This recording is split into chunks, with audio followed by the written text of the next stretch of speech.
Audio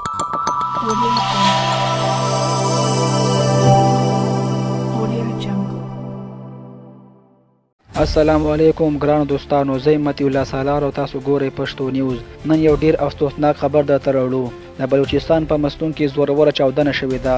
دا چاودنه نن ماښام 5 بجې د مستونګ په صدر بازار کې شوې ده. یعنی شاهدان وایي چې یو موټر سایکل بم یا ځانمرګي برید وو. چاودنه دومره زوروره وه چې نږدې ودانۍ زیانمنې شوې دي. بازار کې خلکو کارونه کول او ناڅاپه چاودنه وشوه. ابتدایي راپورونه وایي چې لږ تر لږه 7 تنه شهیدان شوي دي او د 100 څخه زیات کسان ژوبل شوي دي. د ژوبل شوو کسانو څخه یو شمېر حالت ډیر خطرناک دی.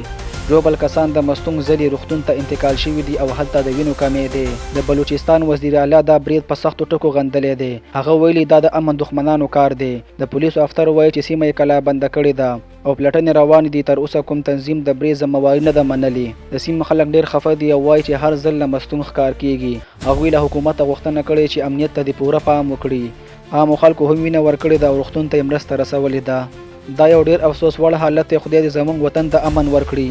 ګرانو کتونکو، ستاسو څه نظر دی؟ دا چاودنې ولې نه بندیږي؟ خپل نظر را سره ولیکئ په کمنټ کې. ویډیو مې لایک کړئ او پښتو نیوز د سره سبسکرایب کړئ. تر بلې ویډیو پورې د لوی الله په امان.